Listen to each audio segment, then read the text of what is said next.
बना रहे हैं। तो इस वीडियो में कुछ चीज़ों को हम विश्लेषण करेंगे।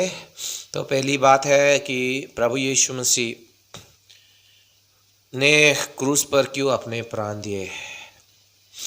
तो बहुत सारे लोग इस बातों को नहीं समझ पाएंगे जो बाइबल का अध्ययन नहीं करते हैं। लेकिन बाइबल अगर आप अध्ययन करोगे तो पुराने नियम में आप देखोगे, जो हम लोगों का पुस्तक निर्गमन का पुस्तक हुआ, वहाँ भी आप पढ़ेंगे, व्यवस्था की पुस्तक को आप पढ़ेंगे तो वहाँ आप देखेंगे परमेश्वर मूसा को बोल रहा है कि वो भेड़ या बकरी को मारकर उसकी खून को वो इस्तेमाल करे लोगों को पवित्र करने के लिए, एक नया नियम बनाने के लिए या वेदी को पवित्र करने के लिए और पापों के प्रायश्चित के लिए। लेबर व्यवस्था 17:11 में कहा गया है कि खून की ज़रूरत है, लोगों के प्राण के लिए प्रायश्चित करने के लिए खून की आवश्यकता है। तो खून की ज़रूरत हम देखते हैं। तो हम अगर इब्रानियों की पुस्तक को देखें तो इब्रानियों की पुस्तक में भी वही बात बताया गया है कि भेड़ या बकरी के खून में वो शक्ति नहीं है। हाँ, हम पुराने नियम में देख सकते हैं कि भेड़ बकरियाँ और बैलों की हम खून इस्तेमाल किया हुआ देखते हैं। लेकिन उसके बारे में हम देखते हैं कि हर साल हर एक व्यक्ति को अपने पापों के कारण बलि चढ़ाना पड़ता था और उसके खून को चढ़ाना पड़ता था। उस खून के द्वारा ही उस व्यक्ति की पापों की क्षमा की जाती थी। ये परमेश्वर का बनाया हुआ नियम था। लेकिन वो उसका जो समय था सिर्फ 1 साल के लिए था। 1 साल वो बलि दिया, लेकिन दूसरे साल फिर उसको वो बलि चढ़ाना पड़ेगा अपने पापों के लिए। तो वो कोई स्थायी समाधान नहीं था पापों के लिए। जो स्थायी समाधान है वो प्रभु यीशु मसीह ने लाया है। प्रभु यीशु मसीह जब इस जगत में आए तो बार बार कहता रहा कि मैं अपने प्राणों को देने के लिए, मैं अपने आप को देने के लिए मनुष्य के उद्धार के लिए आया हूँ।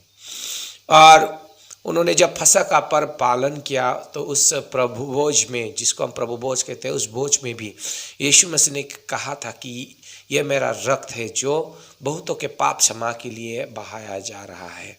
और उन्होंने ये भी कहा था कि ये नया नियम का रक्त है। तो हम देख सकते हैं कि यीशु ने जब क्रूस पर अपना खून बहाया, उस खून के द्वारा हमारा प्रायश्चित होता है, पाप का प्रायश्चित होता है। परमेश्वर ने ऐसा ही ठहराया कि परमेश्वर का एकलौता पुत्र आएगा और वो मनुष्य के उद्धार के लिए अपने उस पवित्र खून को बहाएगा। प्रभु यीशु मसीह निर्दोष था। उसके बारे में हम सुसमाचार का पाठ पढ़ने से हम देखते हैं कि पिलात ने भी जब यीशु की जांच की तो उसे निर्दोष पाया था और वो उसे मृत्युदंड देना नहीं चाहता था। लेकिन जब यहूदियों ने बहुत जोर दिया तभी यीशु को मृत्युदंड दिया गया था। पिलात ने दोष ना पाते हुए हेरोद के पास भेजा और हेरोद ने भी कोई दोष ना पाया, उसको फिर पिलात के पास भेजा। और तब यहूदियों ने कहा कि उसको क्रूस पर चढ़ाया जाए। प्यारे दोस्तों, यहूदी नियम के अनुसार अगर यीशु का मरण होता या दंडाज्ञा होता तो वो पत्थर से उनको मार दिया गया होता। तो वो सब बातें पूरी नहीं होती जो यीशु मसीह के बारे में भविष्यवाणी की गई है कि वो सूली पर लटकाया जाएगा, उसको छेदा जाएगा। तो भविष्यवाणी पूरी होने के लिए भी ये सब बातें हो रही है।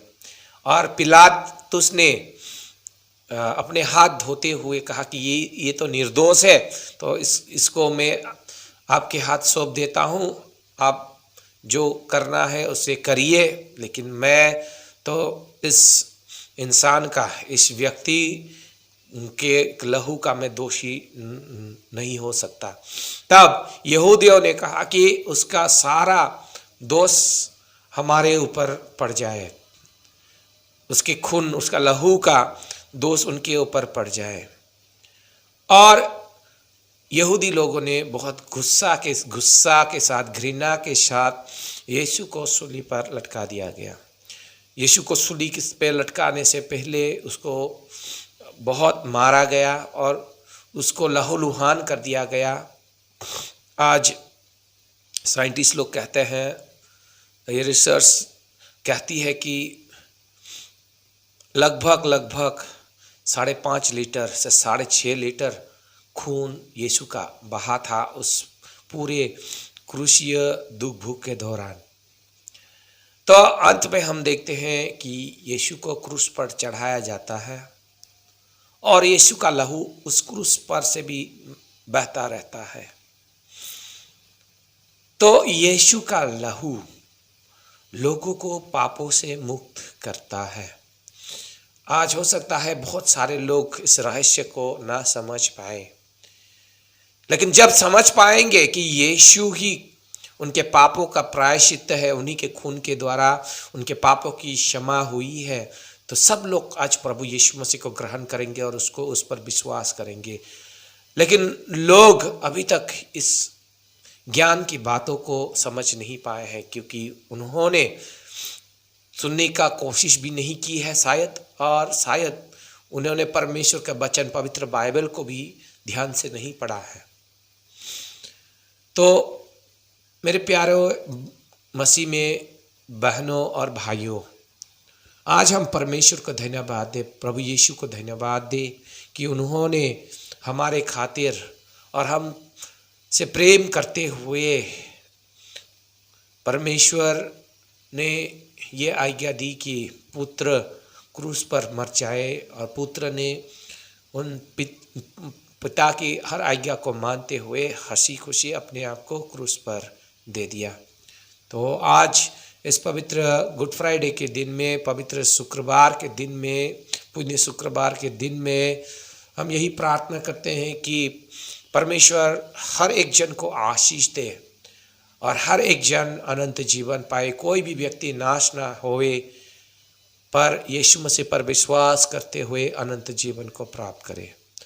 तो इस वीडियो को समाप्त करते हैं दोस्तों। देखने के लिए बहुत बहुत धन्यवाद। परमेश्वर की स्तुति हो, परमेश्वर की प्रशंसा हो। जय मसीह की। Praise the Lord.